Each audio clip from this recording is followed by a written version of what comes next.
Well, today we're making a greenhouse. It's fall turning into winter, and we're trying to make a little something to put some of our plants in. We've got some citrus plants and stuff like that, and then for our starter plants in the spring.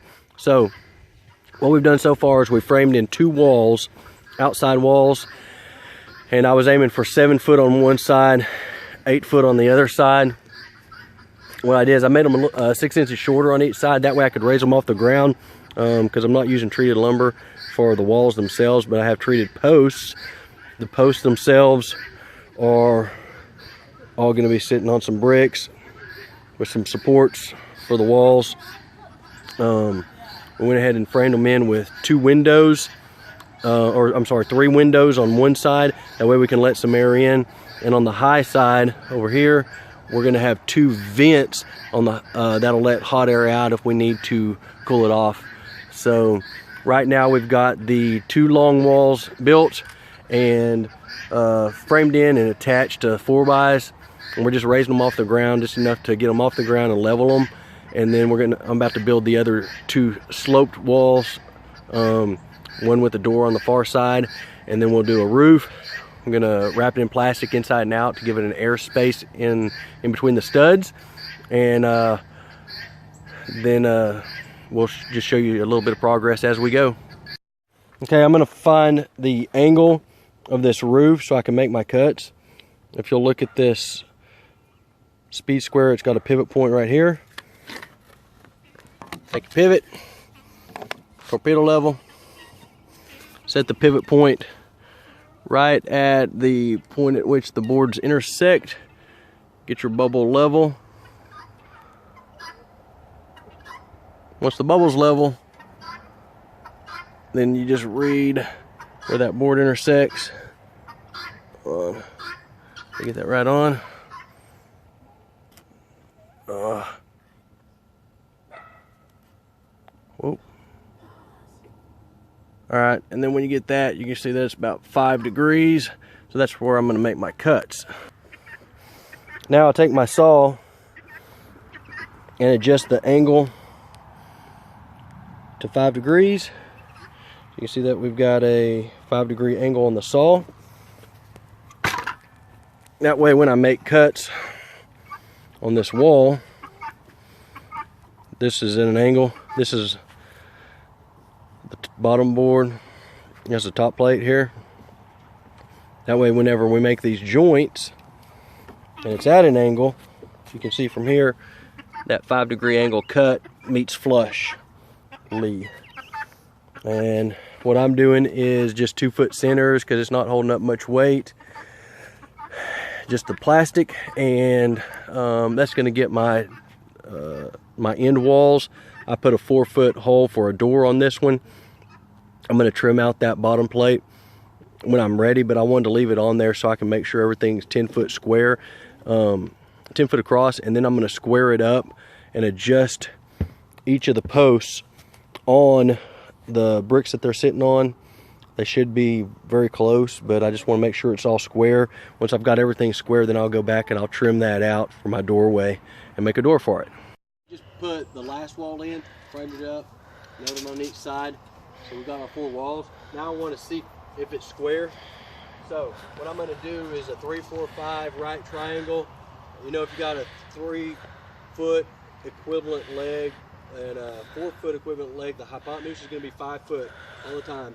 So I'm going to just double that, measure 6 foot out, which I've already done. Here, this mark is at 6 foot. And I'm going to make another mark at 8 foot. So the 3-foot leg is going to be 6 foot. So that 4-foot leg is going to be 8 foot. And remember to measure inside the board to inside the board always, never inside or outside, or you'll be off.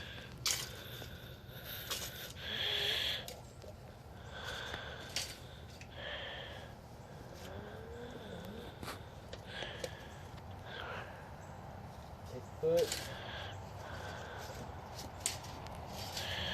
Now I just have to get a 10-foot mark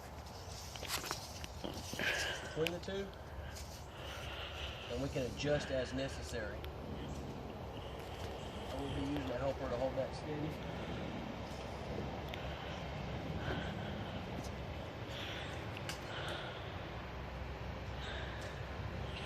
There's a slight gap right here.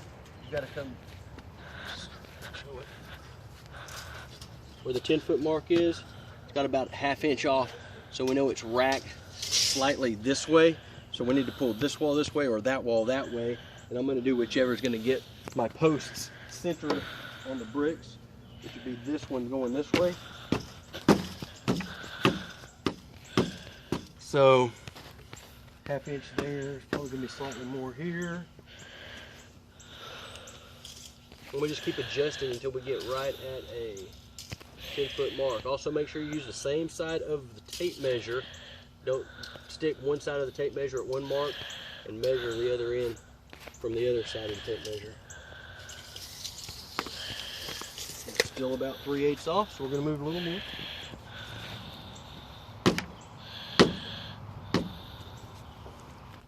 Okay, now we've measured 10 foot between the 2 points, and it is within about a 1/16, so we know that we're square at this point. I'm just gonna go ahead and do it again on another corner just in case I have any warped boards, and I'm gonna try to even my angles up to where we're as square as possible. Okay, next thing we did is we walked around and squared it up, starting at one end, putting our level on each post, putting a diagonal brace, not a piece of plywood, cutting a triangle, you know, at least 18 inches on each leg would make a good brace. But I didn't have any plywood. All I had was some old pallet boards and scrap wood, so I did that, went all the way around, and I squared it up. So now the walls are square, and we know that the floor area is square as well. The next thing we're going to do is we're going to put the plastic sheeting around it, and I'm going to put it across the top before I roof it. That way, if I can pull it tight over the top, it'll be easy to staple up into the bottom boards, and then I'll just put another layer on the top of that. So we're going to hold off on the roof itself and until we get that plastic. We only have enough to do the walls right now. They're sold out, so that'll be the next step. So I got the plastic up, wrapped both the inside and the outside. Then I came back and made these windows. All I did was double tape all the way around the sides and reinforced it around the points where it's going to raise up and down. Went around and stapled all that again. Still got to do the inside of those. And we decided just to keep the animals from damaging it, we'd put up some of this old fencing that we have. Put that around there, and then I'll probably put a wrap of chicken wire around it just to keep goat horns or whatever from penetrating. Put hay all around the inside. The hay is going to do a couple of things. It's going to kind of act as a stand to set things on, plants or whatnot, as well as just retain heat due to all that great fluffy mass. So this should provide a pretty good air gap. Stud width all the way around. Next, once I get, I guess, that fencing up, I don't have any plastic yet to finish the roof. That's why I've waited on it, but I'm going to stretch the plastic pretty tight across the roof, then set all of the roof rafters on it, and that way it'll be easier to staple up on the bottom side, and then I'll cover the top side as well. And that should be a 10 foot by 14 foot greenhouse. We've got, let's see, $260 invested plus this hay. So far not too much. By the time we're done, it'll definitely be under $300, and you can't find one 10 by 14 for that price that's, in my opinion, this sturdy, and probably will last a lot longer. Now, my son dug a ditch on this side here just because we've got a little slope, so we're going to be able to catch that. We're going to throw the dirt on this side and make it the dirt slope inward, so it'll catch that trench, and water will run around the greenhouse rather than into it. Got to clean that up a little bit, but that should help. And for now, this is where we're at.